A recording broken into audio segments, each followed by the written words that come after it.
Merci Odette, merci Hervé Georgelin. Je salue Janine, nous sommes les vétérans de, de ce colloque finalement, et aussi les vétérantes de cette histoire. Nous nous connaissons et nous nous côtoyons de temps en temps depuis quelques dizaines d'années. Je ne vais pas insister sur notre âge.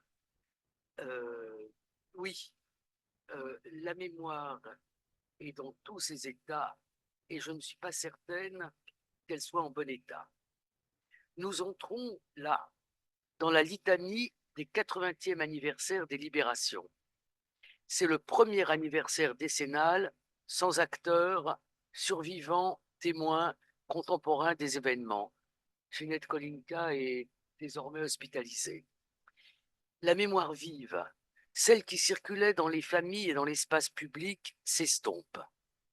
Le petit-fils de Simone Veil me faisait remarquer qu'il avait toujours vu le numéro tatoué de sa grand-mère, celui qu'elle a fait inscrire sur son épée d'académicienne, et que ses enfants, eux, ne le verront pas. Les enfants des petits-enfants de Simone Veil ont leurs 4 grands-parents nés après la Seconde Guerre mondiale.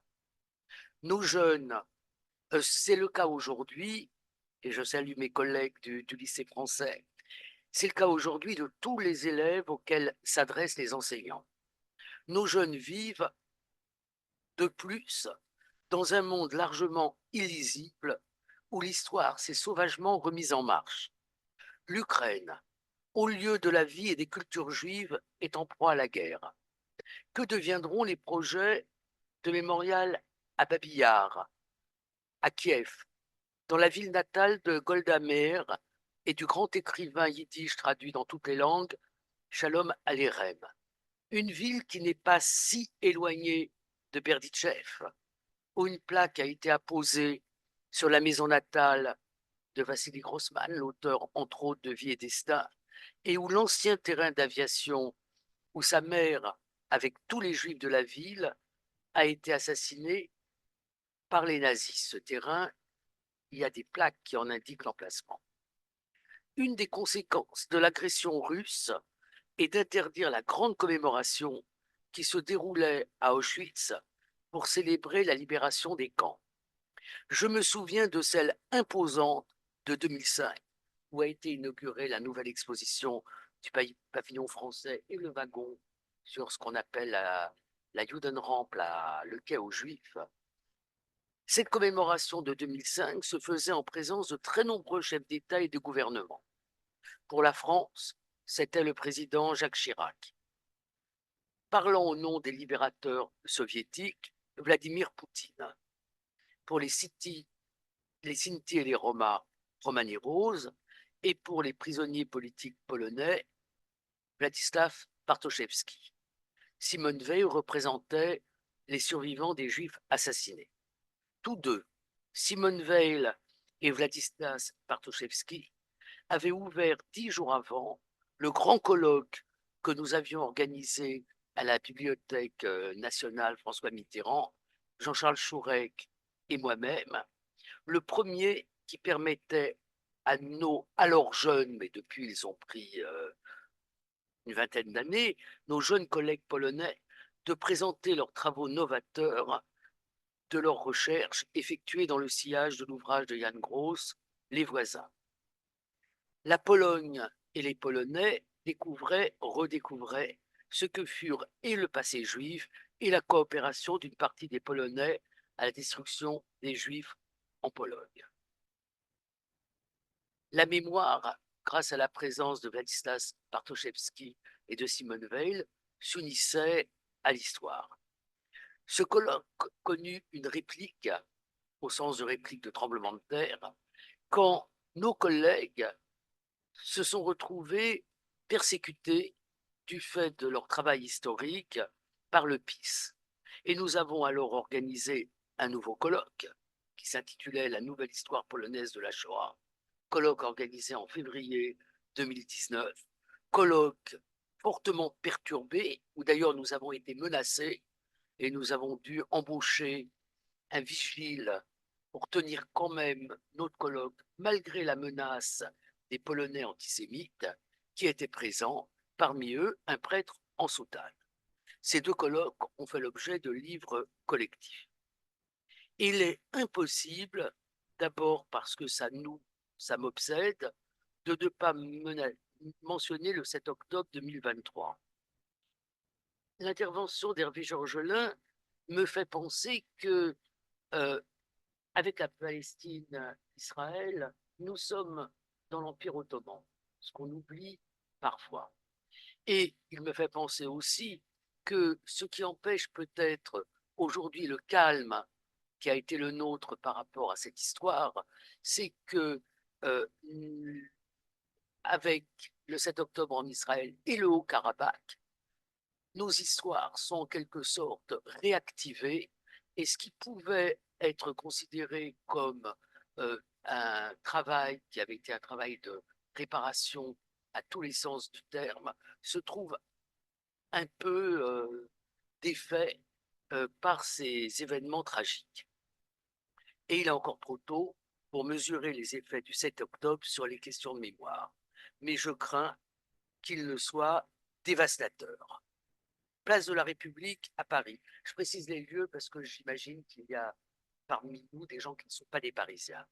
Place de la République à Paris, des manifestants brandissant des drapeaux palestiniens criaient Varsovie, Treblinka et maintenant Gaza. On avait dit plus jamais ça. C'est en fait un résumé de l'entreprise de retournement systématique de l'histoire. Les génocidés d'hier sont les génocidaires d'aujourd'hui. La figure du Palestinien devient celle de toutes les victimes et de tous les opprimés. Deux petites histoires. Manifestation de sans-papiers à Belleville, au quartier de Paris, devant le siège d'une des grandes centrales syndicales, la CFDT. Les sans-papiers qui réclament des papiers brandissent des drapeaux palestiniens. Aucun rapport. Et on m'a signalé que lors de la visite de Xi Jinping à Paris, la petite manifestation ouïghour, très bien filmée par les autorités chinoises, était encadrée par des Palestiniens. Et on est à la fois dans un illogisme extrême et dans cette figure, et je ne sais pas comment les choses pourraient changer. Juste avant de partir, l'allée des Justes, qui est une allée sur le bord du mémorial de la Shoah, où sont inscrits les noms par année de tous les justes des nations, a été vandalisée. Et dans ce vandalisme, il y avait apposé ces mains rouges, les mains rouges de sang, ces mains rouges de sang qui ont été inventées au moment où deux soldats israéliens ont été lynchés en 2000. Et je pourrais énumérer tous les retournements auxquels on assiste. Donc, la mémoire d'Auschwitz, la mémoire du génocide des Juifs, apparaît sous un jour paradoxal. Les institutions qui en ont la charge, le mémorial de l'Holocauste à Washington, Yad Vashem en Israël, la Fondation pour la mémoire de la Shoah et beaucoup d'autres, n'ont jamais été aussi nombreuses. Les mémoriaux ont fleuri par centaines de par le monde. Les récits des survivants continuent à être recueillis ou publiés. Aussi, parce que si le survivant, ou plutôt la survivante, parce que la longévité des femmes est plus longue, peut en assurer la promotion à la télévision, notamment, ils sont certains de se vendre beaucoup. Le premier best-seller qui a donné à un éditeur Grasset l'idée d'aller de mettre des porte-plumes pour recueillir les derniers survivants qui n'écrivent pas leurs livres, ce sont des livres qui ont été écrits, ce sont des produits. Ça a été l'ouvrage de Marceline Loridan Evans, qui a été un tel best-seller que ça a incité. Les éditeurs sont donc partis en chasse des derniers témoins à la mémoire très lacunaire et ils ont produit ces petits livres au contenu stéréotypé, mais dont le survivant assure la promotion. Ginette Kolinka, dont Odette parlait tout à l'heure, qui est une femme incroyable, a été déportée dans le même convoi que Simone Jacob, Weil et Marceline Rosenberg-Loridan Ivens. La grande vedette a été Simone Veil, bien sûr, et elle le reste d'ailleurs. Elle reste une personnalité très estimée et très aimée par les Français. Ensuite, Marceline, grande vedette. Et depuis leur décès, c'est Ginette qui est devenue une véritable star. 2 ouvrages, des BD, des documentaires. Il est loin le temps du retour où personne ne voulait écouter les survivants juifs et où leurs récits ne trouvaient ni éditeur. Et quand ils trouvaient un éditeur, chacun connaît l'histoire de Si c'est un homme de Primo Levi, ils ne trouvaient pas de lecteur. Les programmes d'enseignement dans la plupart des pays, et c'est le cas de la Grèce, je crois, maintenant, intègrent le génocide des Juifs dans l'enseignement. Des chercheurs, grâce à l'ouverture des archives à l'ouest comme à l'est, complètent un ensemble de travaux déjà abondants. Quand je suis parti hier de Paris, se tenait un très important colloque de 3 jours, un colloque international qui était autour de de la question de la quantification, organisée notamment par Tal Goodman, qui était là, je crois, en novembre, voilà, et par une historienne qui s'appelle Claire Zalk, que vous connaissez peut-être. Elle a fait une série d'émissions pour France Culture sur Georges Perec, que vous pouvez écouter en podcast, entre autres. La Shoah est entrée aussi dans notre imaginaire collectif et nombreuses, très nombreuses, sont les fictions littéraires ou cinématographiques qui la prennent pour thème, pour toile de fond ou qui l'évoquent. Et ce sont aussi des récits qui sont faits à partir des archives, récits autobiographiques, comme le mien, tombeau autobiographique de ma famille, mais aussi des récits qui n'ont pas de lien avec la biographie de l'auteur. Et j'aimerais citer Modiano, Dora Bruder, qui part d'une main courante, donc d'une archive, pour écrire ce récit. Et on peut dire que Dora Bruder a fait beaucoup de petits depuis. Dans le même temps, l'utilité de ces mémoires est contestée de plus en plus bruyamment. Les comparaisons constantes brouillent, minorent, banalisent ce que fut la destruction des Juifs d'Europe. Et dans certains établissements scolaires, c'était le cas déjà en France, mais la chose a enflé.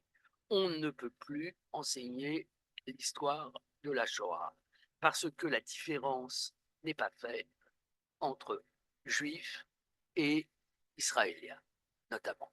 Les juifs sont considérés comme les juifs qui ne vont pas à l'armée, qui ne votent pas, qui n'ont pas voté pour Netanyahou, sont considérés comme étant des Israéliens et comme étant responsables de ce qui se passe en ce moment à Gaza. On est donc entré dans un nouveau cycle, dans une 4e phase de l'histoire de cette mémoire, qui se caractérise par l'institutionnalisation et sa mise en cause.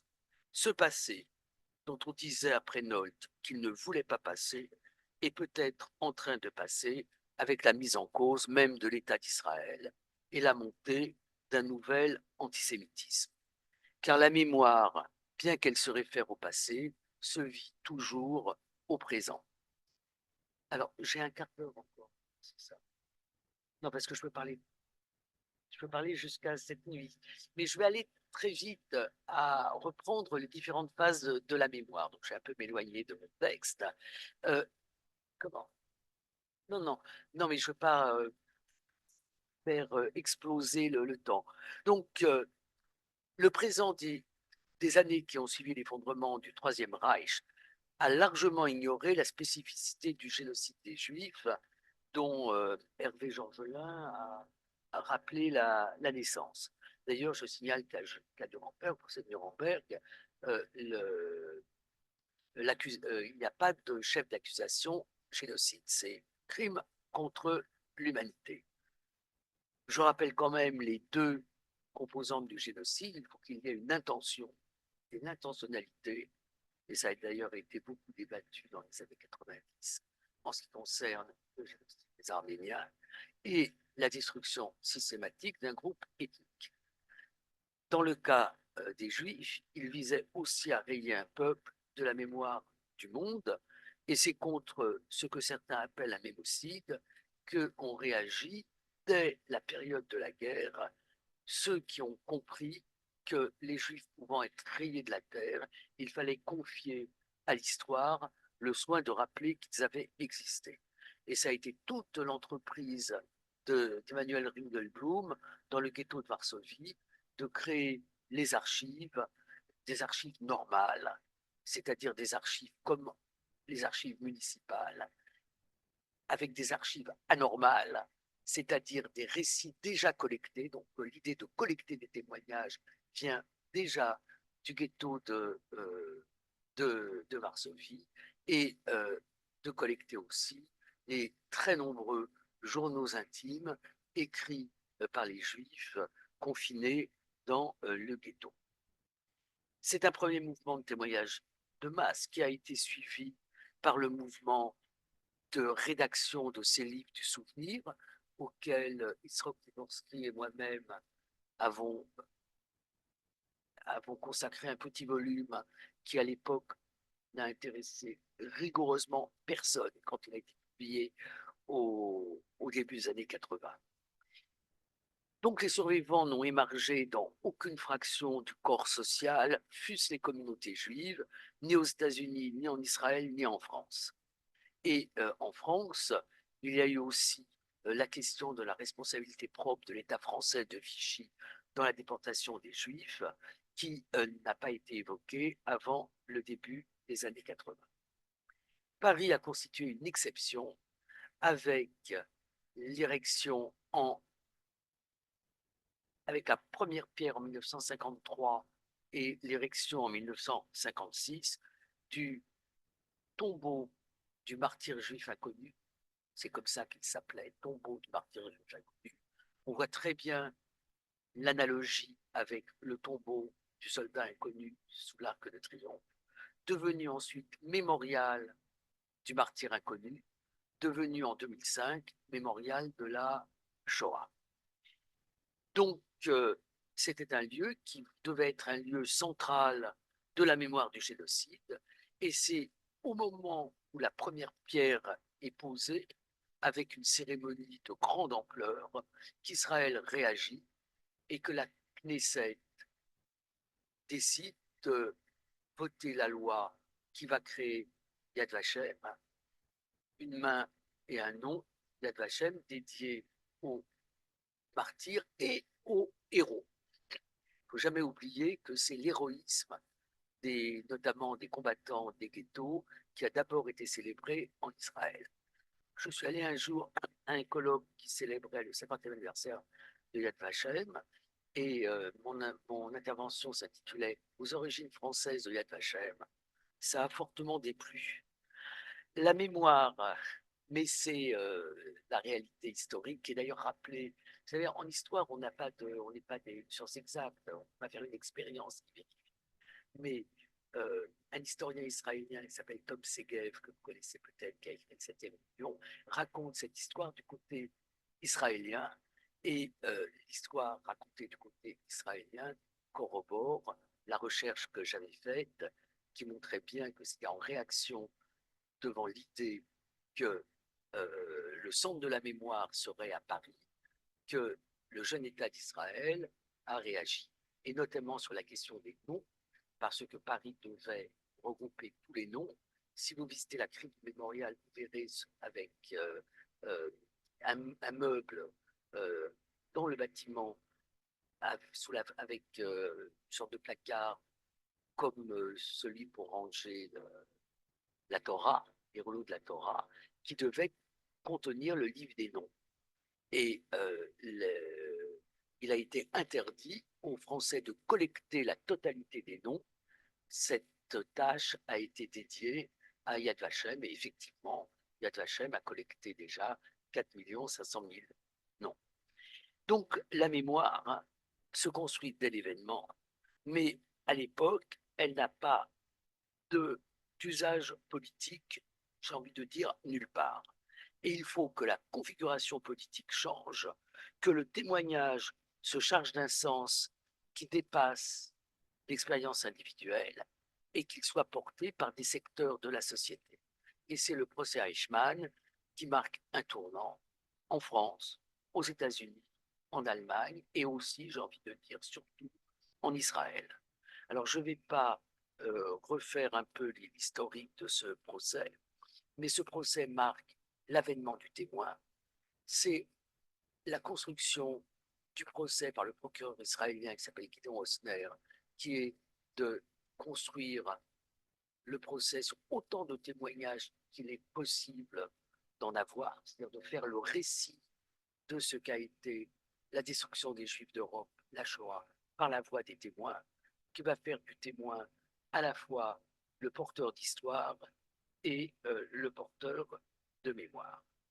Et aussi, ce procès va marquer la reprise des procédures judiciaires, notamment en Allemagne, avec ce procès très important qui est le procès de Francfort, qui a été le procès des nazis fait par des Allemands, le procès d'Auschwitz. Et c'est cette même année, le procès de Francfort dure 2 années, 63-65, c'est cette même année, en 1964, que le crime contre l'humanité, dans la définition qui en a été donnée à Nuremberg, on peut revenir sur tous ces points si on a un petit moment, est déclaré imprescriptible. Alors, la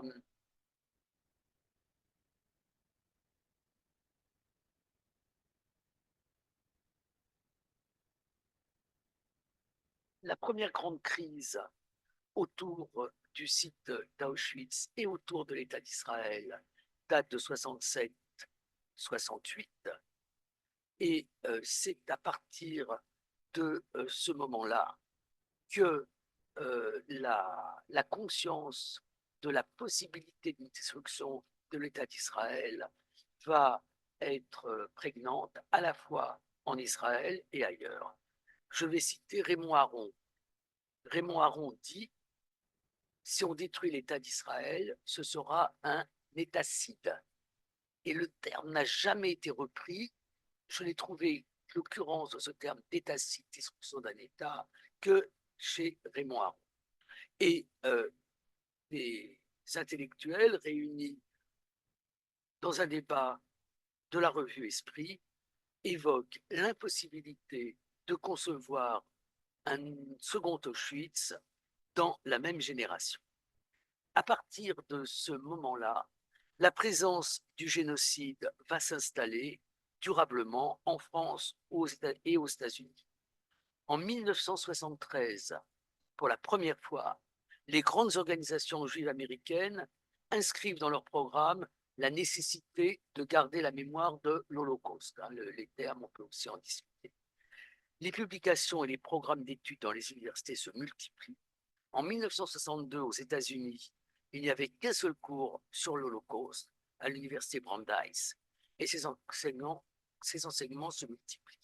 En 1995, siècle dernier, plus de 100 institutions sont consacrées aux États-Unis à l'étude de l'Holocauste.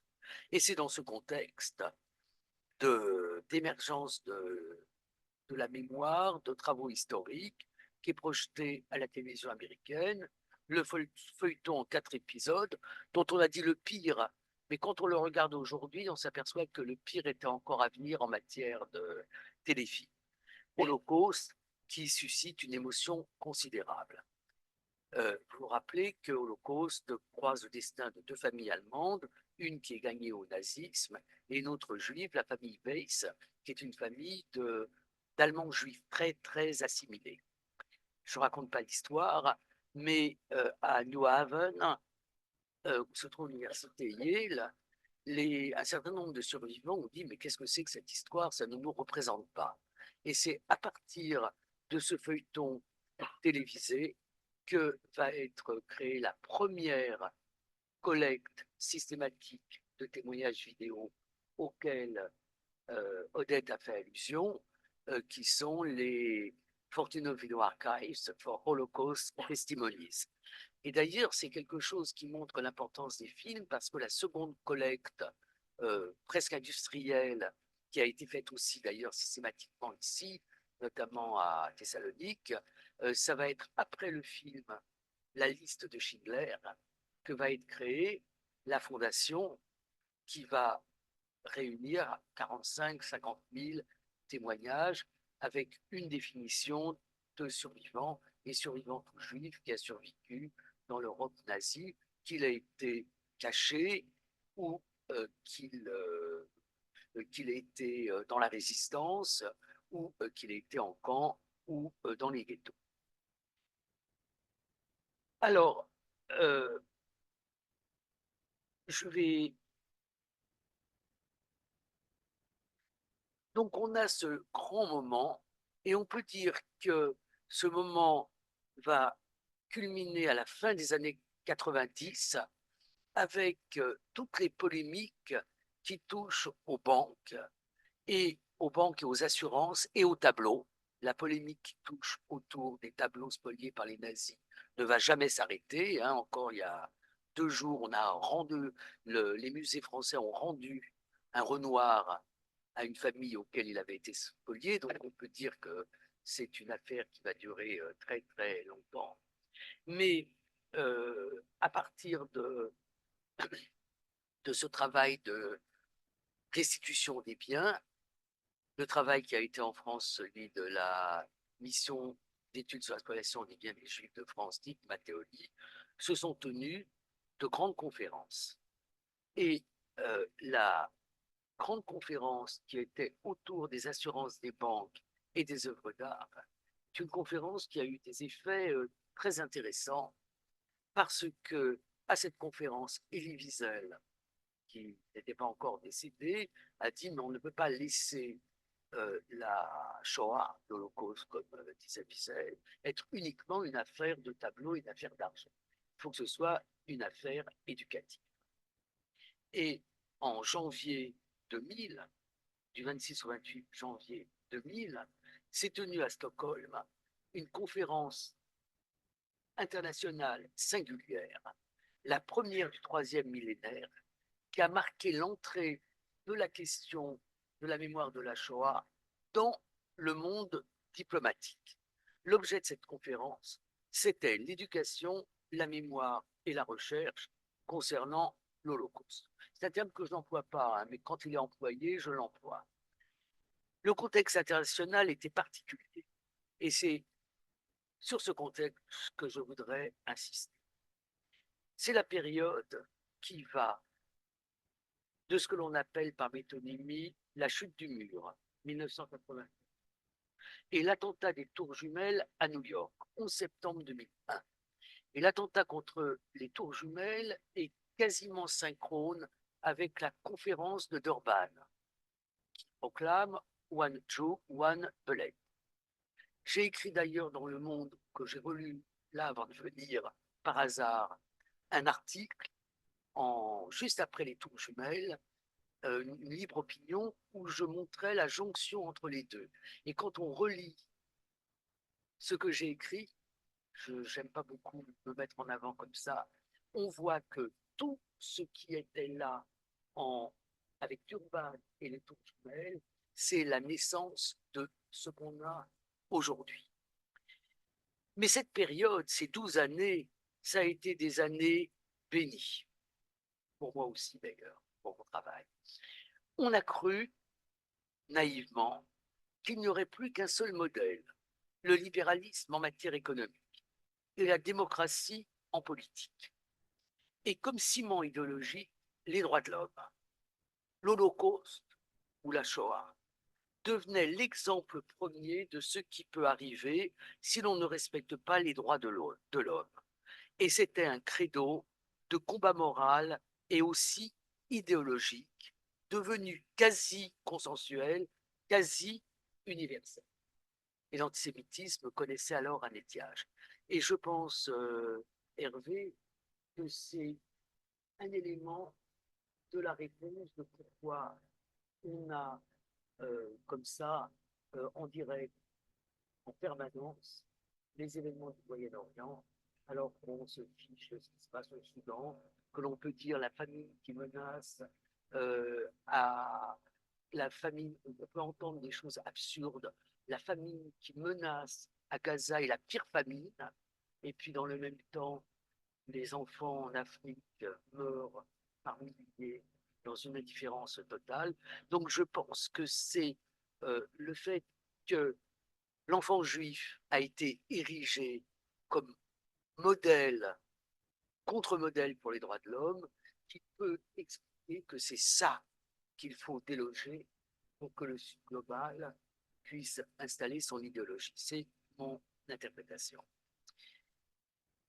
Donc, euh, euh, ça a été une période qui s'est donc terminée et c'est dans cette période-là qu'a été créée une task force for Holocaust Education qui, euh, qui regroupe un très grand nombre de pays, je crois 35, je l'avais noté, où il y a des ambassadeurs, qui est une, une organisation internationale et qui se donne pour but la recherche et la mémoire de la Shoah, qui est présidée à tour de rôle par un pays en ce moment, c'est le Royaume-Uni.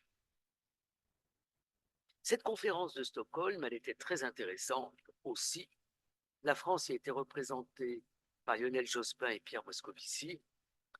Et à cette conférence a été représenté ce qu'on appelait, ça apparaît le Moyen-Âge, les PECO, les pays de l'Europe centrale et orientale, notamment ceux du groupe de Visegrad, Pologne, Hongrie, Tchécoslovaquie, puis Tchéquie et Slovaquie. Et la discussion à Stockholm a porté de savoir si le travail de mémoire que devaient accomplir ces pays pour rentrer dans l'Europe devait être un des critères de l'entrée dans l'Europe. Mais surtout, il faut se rappeler à quel point ces pays, le désir d'Europe de ces pays.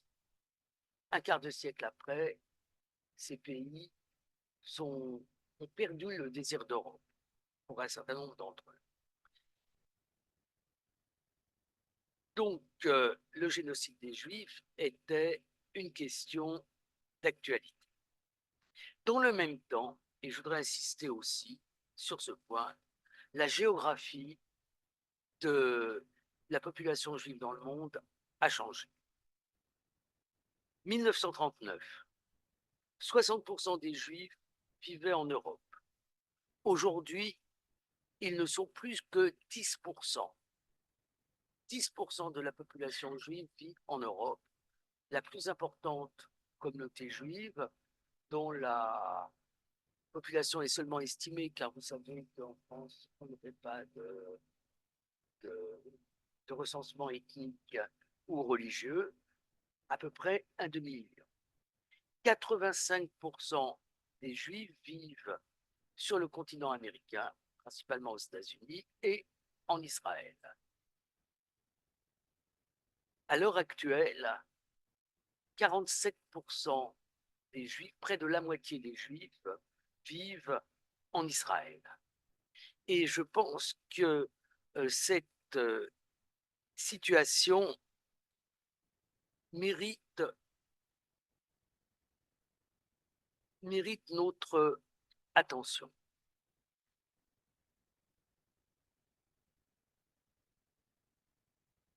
Dans le même temps,